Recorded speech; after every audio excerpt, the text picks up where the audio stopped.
boleh tahu dengan Bapak siapa? Saya Sutrisno, kebetulan merangkap jabatan sebagai Ketua BUMDes dan Ketua Pengelola Museum. Kalau boleh tahu sejarah tentang museum ini bagaimana? Kalau sejarah museum itu kita berawal dari kegiatan BUMDes ya, karena BUMDes itu kan bersifat profit, dan kebetulan semenjak saya menjabat Ketua BUMDes bersama dengan pengurus baru, kita berembuk dan akhirnya kita bareng-bareng memutuskan kita melihat potensi yang ada di Desa Bakaran Wetan, itu salah satunya kan batik.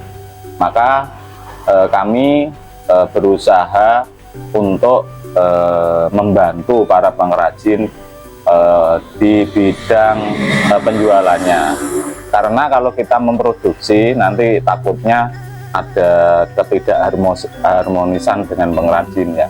Namun kalau kita membantu penjualan ke para pengrajin yang masuk di dalam usaha BUMDes, kita mungkin sangat membantu. Awalnya dari kegiatan itulah, karena kita tentunya untuk membantu, untuk menunjang penjualan itu kan dibutuhkan outlet. Kebetulan waktu itu BUMDes sendiri belum mempunyai outlet, dan dari pemerintah desa memberi tempat yang kebetulan itu di belakang balai desa. Dengan kita membuat outlet di belakang balai desa, tentunya kita sangat minim ataupun strategisnya kurang. Dan kebetulan setelah 2 tahun kemudian pemerintah desa itu mendapat hibahan museum ini yang dipakai ini. Kebetulan kami bersama dengan pemerintah desa berembuk dan akhirnya menyepakati bersama hibahan tanah tersebut untuk dijadikan museum sebagai penjualan dan sebagai pembelajaran mengenai batik. Akhirnya pada tanggal 9 Oktober 2022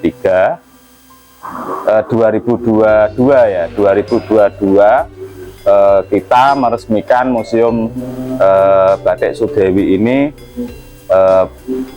secara resmi, diresmikan oleh Bapak Lurah, Bapak Kepala Desa Bakaran Wetan, dan kita membuat openingnya itu di tanggal 8 April 2023. Jadi launching pertama kita membuka museum ini pada tanggal 8 April 2023. Setelah itu berlanjut hingga sampai sekarang.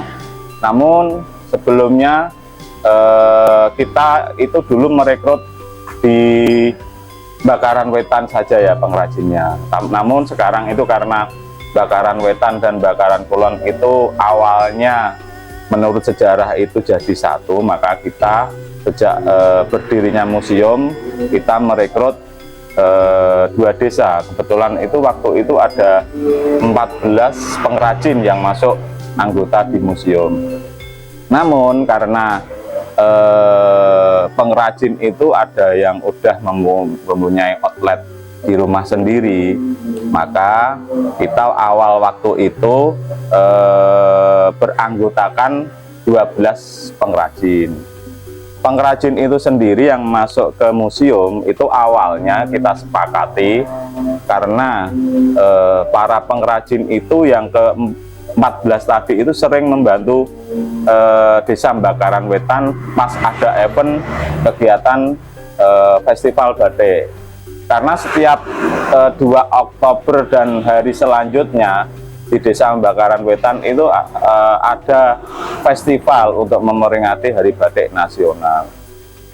Setelah masuknya 12 pengrajin, kita sepakati bersama, kita berembuk antara Pemdes Bakaran Wetan, Bumdes Bakaran Wetan bersama pengrajin, dengan kesepakatan kita membantu penjualan dengan harga yang ada di museum ini harus sama harga yang ada di rumah pengrajin. Jadinya tidak ada apa ya istilahnya itu perbedaan. Kita bersama-sama mendukung itu karena sebagai kesepakatan untuk melestarikan atau memperlancar penjualan kita lah. Jadinya tidak ada apa ya beda antara di rumah sama di museum tuh. Lalu kenapa kebanyakan warna batik bakaran itu warnanya hitam, coklat? Itu kenapa kira-kira? Oh, kalau kebanyakan itu kan emang dari dulu, dari awalnya saya mengetahui sendiri itu kan belum ada pewarnaan ya. Dari awal itu emang adanya klasik karena batik Bakaran Wetan itu terkenal dengan batik gosong. Batik gosong salah satunya warnanya ya warna kain itu sendiri, hitam, coklat tembaga itu sama biru. Karena itu dulunya itu kan belum ada pewarnaan buatan ya. Kita membuat batik itu dengan pewarnaan alami, belum ada pewarnaan sintetis. Maka dengan hasil proses pewarnaan alam, maka terbentuknya hanya putih, coklat, biru, sama agak hitam-hitam gitu kan. Makanya dulu itu batik Bakaran terkenalnya dengan batik gosong karena kebanyakan itu agak gelap, cenderung ke hitam. Namun setelah perkembangan teknologi pada tahun 2018 kalau nggak salah itu baru pengrajin itu dikenalkan dengan pewarnaan sintetis.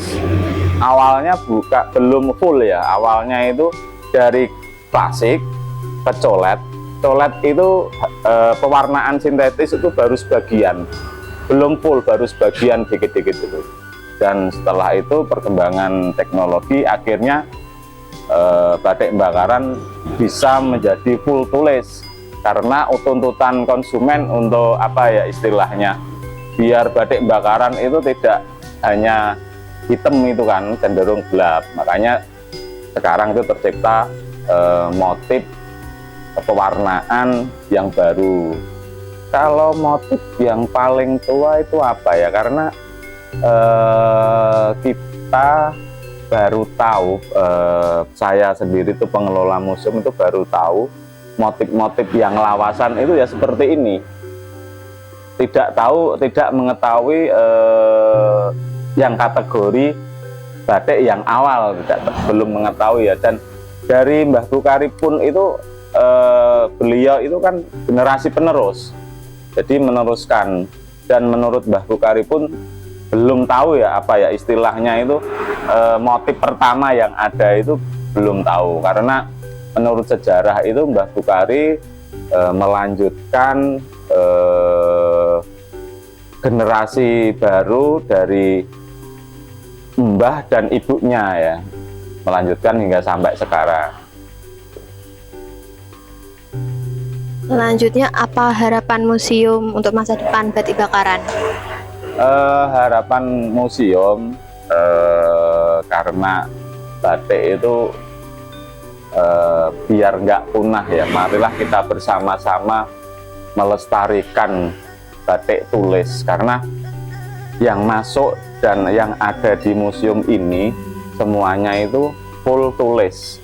Jadi batik yang kategori cap, printing itu nggak bisa kita tambung, karena museum berkeinginan untuk melestarikan batik tulis Bakaran Wetan. Jadinya untuk yang batik cap, batik printing, batik apa ini yang apa ya, selain tulis lah, itu kita tolak karena kepentingan kita hanya mau melestarikan batik tulisnya. Semoga para generasi bisa melanjutkan potensi yang ada di Desa Bakaran Wetan ini supaya bisa lestari dan bisa mempelajari lah, paling enggak itu kita mengenal, menggemari, menyenangi dengan batik itu sendiri. Apa batik bakaran ini sampai sekarang masih dipasarkan secara online? Kalau online karena para pengrajin dan keterbatasan kita pengelola, kalau online itu bisa dan bukan apa ya, bukan full untuk di online kan, cuman terkadang itu onlinenya itu ya lewat WA, lewat Facebook, paling hanya itu, belum merambah ke apa dunia online sepenuhnya ya, karena keterbatasan kita, dan kebetulan itu para pengrajin juga sibuk untuk membuat motif-motif baru ya, karena pengrajin itu sekarang dituntut dengan para konsumen. Kita hanya menampung dan pengrajin membuat motif dengan apa ya, yang dikehendaki, yang diinginkan untuk konsumen zaman-zaman sekarang. Makanya untuk para pengrajin dan pengelola kadang itu terkendala dengan pemasaran online, tapi terkadang itu lewat Facebook dan WA itu cukup membantu untuk kita di pasaran online gitu. Ya. Menurut Bapak, apa membantu jika ada website untuk membantu memasarkan batik bakaran ini? Tentunya sangat membantu ya. Di museum sendiri itu belum ada websitenya, cuman kalau di Desa Bakaran Wetan itu udah mempunyai website, dan kebetulan itu website itu sendiri itu belum aktif sepenuhnya ya. Terkadang hanya ada momen-momen acara tertentu saja ya, ada sedekah bumi, mungkin acara suronan, dan mungkin acara festival, hanya lingkup itu, dan belum bisa apa ya istilahnya itu termanfaatkan sepenuhnya untuk kegiatan-kegiatan yang ada di Desa Bakaran. Cuman momen-momen tertentu lah kadang kita bisa lewat website. Apa ciri khas batik bakaran yang membedakan dengan batik lainnya? Kalau ciri khas yang membedakan dengan batik daerah lain di Bakaran Wetan itu ada remekan. Jadi remekan itu seperti serat. Jadi gambar yang serat itu, kalau ibarat kita makan kerupuk itu apa ya, kita remek itu kan jadi pecahan kan. Itu yang menjadi ciri khas. Dan ciri khas lainnya itu titik, cecek. Kalau di istilah batiknya itu cecek. Kalau yang kelihatan nampak di batik itu titik kecil itu loh. Titik kecil itu jarang yang dipunyai oleh batik daerah lain. Dan antara remekan dan cecekan itulah yang menjadikan ciri khas dan perbedaan dengan batik-batik lainnya.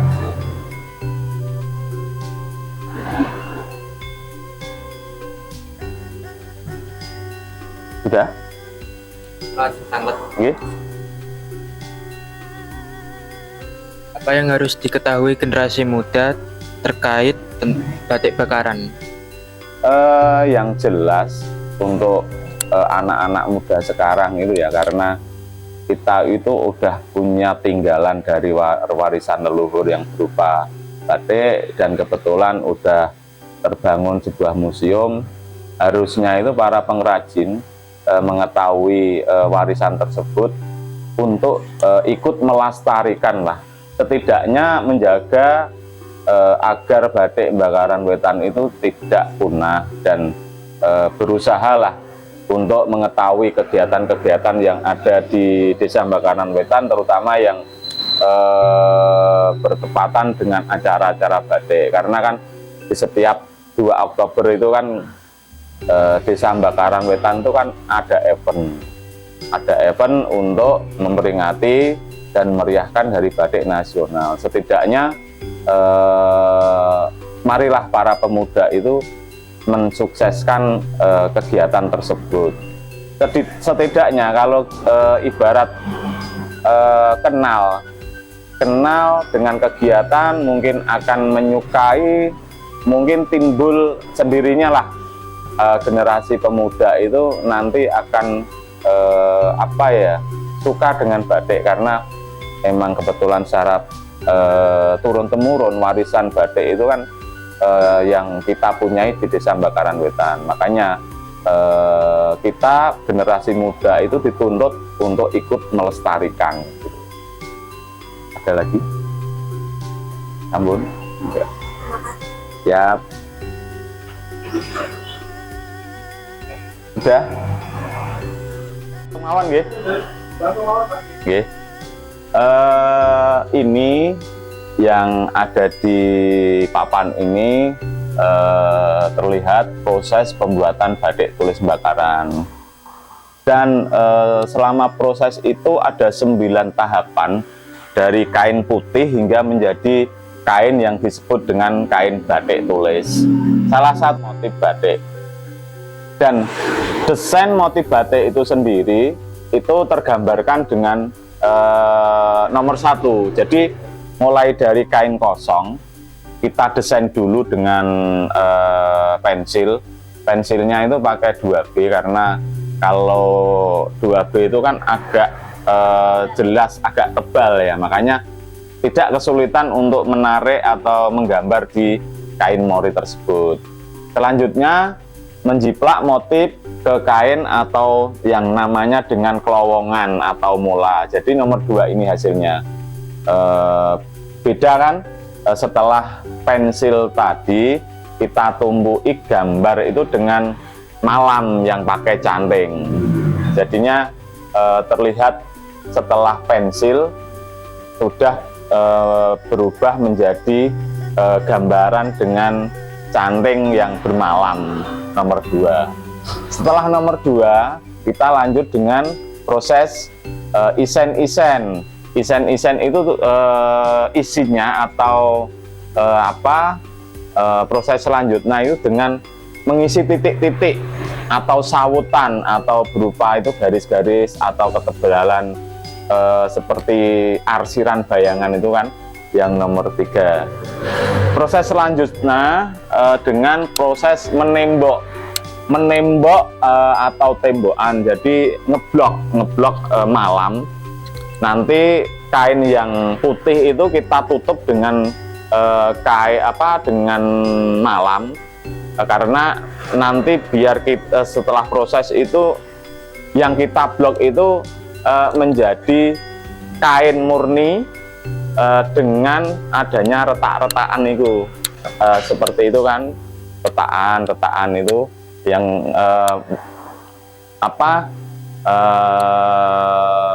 menjadi ciri khas batik Bakaran, seperti remekan-remekan itu nanti jadinya.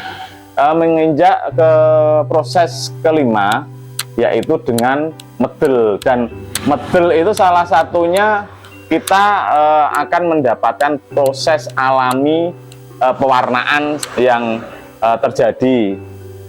Yang nomor 5 itu medel, karena setelah ditembok nanti dicelup dengan pakai larutan alami yang hingga akhirnya terjadi seperti warna biru-biru itu. Setelah medel, selanjutnya yaitu dengan mengerik lah. Inilah perbedaan yang ada antara wedelan dan mengerik, karena kebetulan nanti kita dituntut timbulnya agar motif atau pola itu sendiri kelihatan nampak jelas. Dan setelah itu proses ketujuh yaitu dengan bironi. Bironi yang hasil gambarnya seperti ini. Jadi yang tadi cecekan-cecekan atau isen kelowongan itu kita tutup biar nanti setelah proses selanjutnya itu kelihatan tidak ketutup ya. Setelah itu proses ke-8 menyogo. Menyogo nanti timbulnya menyogo itu akan timbul warna kecoklatan atau coklat tembaga itu. Setelah proses pewarnaan nanti timbul warna coklatnya atau warna tembaganya.